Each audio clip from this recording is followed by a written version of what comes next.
Right, hello again. So what I've done now is I have connected the pipes. As you can see, one pipe at the bottom of the charge cooler. I've put the Jubilee clip on there, and at the top of the charge cooler put a Jubilee clip. At the end of, so the top of the charge cooler is what goes to the plenum. At the end of that pipe I've simply put in my aerosol can Jubilee clip so no air can come out of it. So at the other end, which is the bottom end of the charge cooler, it doesn't really matter which way you do it, but I'm just saying that this is the bottom end so that you know. What I've done is I've run the pipe. By the way, these pipes, they come off the car, yeah, so you don't need other pipes. These are the pipes that run. This runs from the turbocharger to the charge cooler, and the other pipe runs from the charge cooler to the plenum. So when you take this off, you end up taking the pipes off anyway. So I've done that, and as you can see from this pipe, if I twist it a little bit, you can see there's my bung, and I'm going to insert pressure in there using my compressor, but you could use a bike pump or anything that runs works off that valve, and you can apply, I don't know, you can apply about a bar, maybe that's about 14 pounds. You can apply maybe 2 bars, I suppose. You should be able to handle up to 28 pounds quite easily. All you're doing is applying pressure in there and seeing if the pressure holds or not. And you're probably listening for some sounds to see if pressure's leaking. Right, so I'm going to push this in nice and tight. And if I just turn this charge cooler around a little bit, so that maybe you can see what I'm doing. So here's my pressure gauge. Right, put that on, and then I can apply pressure.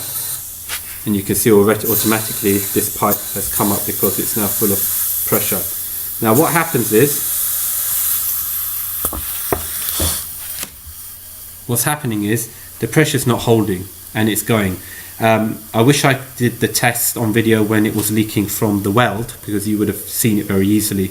What's happening now, it's actually leaking through the water matrix inside it. And how do I test for that? Okay, this is quite interesting actually, because when Pro Alloy repaired this apparently and gave it back to me, they obviously pressure tested it as well. And what they did is they fill the unit up with water, and then they push air through the ports. So they'll block up one of the water ports, so this one, let's say they block up this one, and then through the other one they will apply compressed air, and then they look inside the charge cooler to see if any bubbles are coming out, because they filled it up. And they found that no bubbles were coming out, and that's why they allowed me to go all the way to Suffolk, pick this up, put it in my car, to only find that it is actually leaking.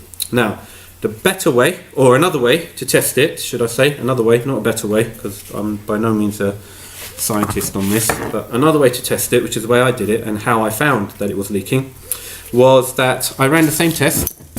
So the same way, everything, pushed air through here.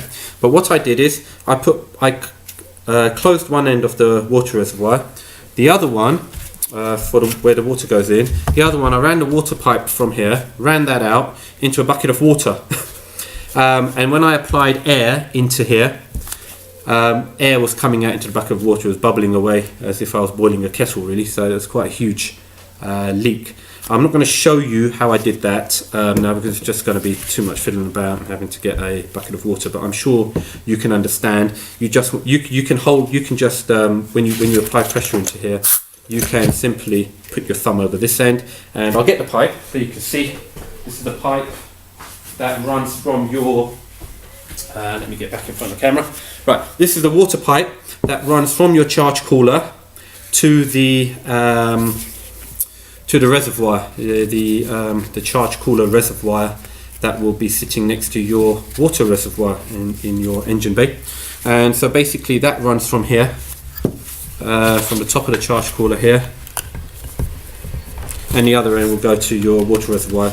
This nozzle simply is the water that's coming from the radiator at the front of the car that comes into this. This is the bottom of the charge cooler, that's the top of the charge cooler. How can you tell the top of the charge cooler? Quite simply, very easy.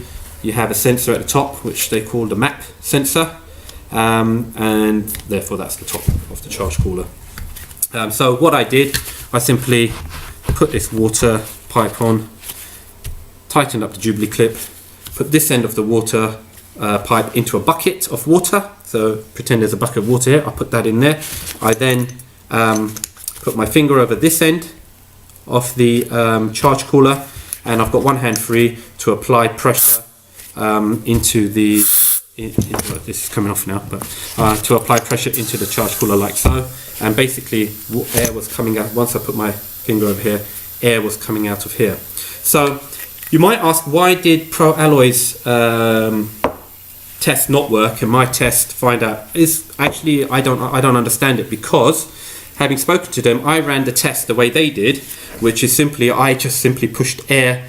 I bunged up one end and put air into the other end, and I can do that quite simply by, if I can get this out, by simply putting my bung into this end of the pipe, and it does fit, but I'm not going to struggle with it right now.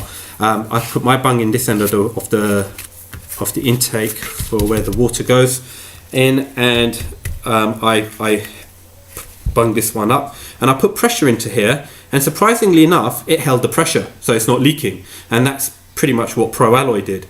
However, when I put pressure into the through the charge intake, the air from the charge intake seems to make its way through to the water matrix and come out, so it's leaking. So it's definitely leaking. Another way that I could tell that it was leaking is when I fitted it into the car, and the car didn't have boost, still didn't have boost, and I was obviously scratching my head and wondering, no, what on earth is going on? When I took it off again, when I took my charge pipes, so remember the charge pipes are the air pipes, the big ones, there was actually coolant in my charge pipe. So my coolant has got red antifreeze in there, so it's red, and there was coolant in there. So that was another immediate telltale sign that I have a problem.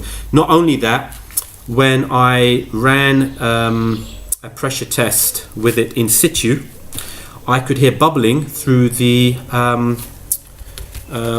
would you say it now, through the water system.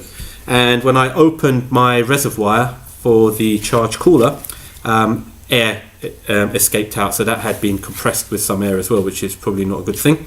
Anyway, so I hope that's helped you to understand. The good news is that I now have my new charge cooler. I'm going to move this away. That's nice and shiny. That's just arrived today from Pro Alloy. Apparently this is a much better unit than my old unit because they've changed the manufacturing procedures. I'm going to have to take my map sensor off my old one and apply it to the top of this one. And what else can I say? Oh yes, I obviously don't want it to corrode again where the wheel arch touches the charge cooler. So if you think, if the car was facing this way, is it that's the right way? I can't remember now. But this is in the driver's side. So to you, it probably would be like that. Yeah, this is how it would stand in the rear wheel arch.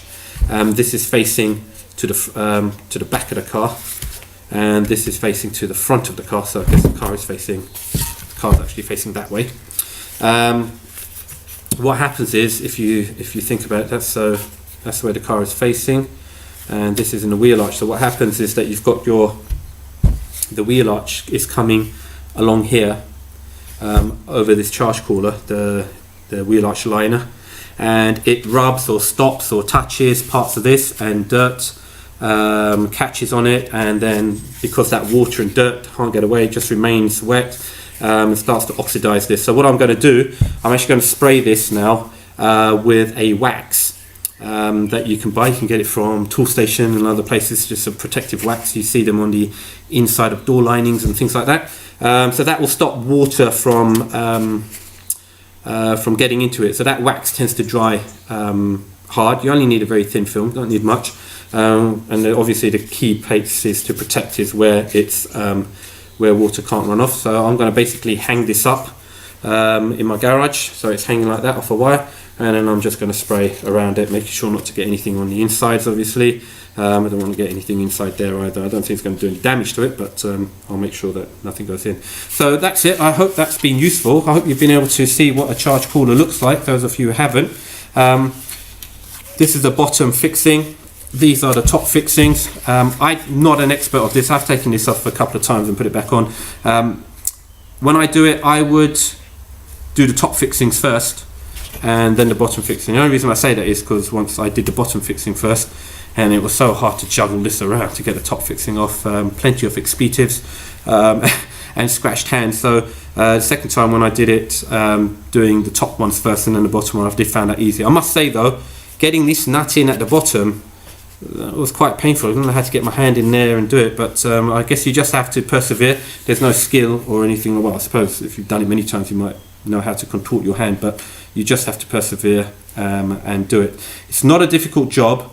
Having said all of that, to get this out, it's not a difficult job to replace. Just take your time over it, and it's you'll be able to do it, because I did it blind first time round. No one told me. I never saw any videos, never saw any write-ups on it.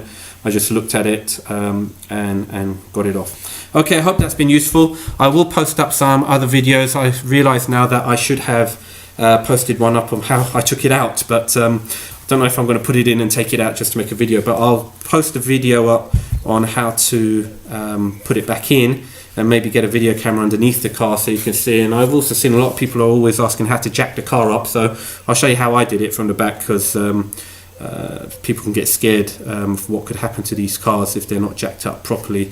So sometimes if they can see it on a video, it may be of some use. So I'm just going to end this video. Hope it's been useful. Thanks for watching.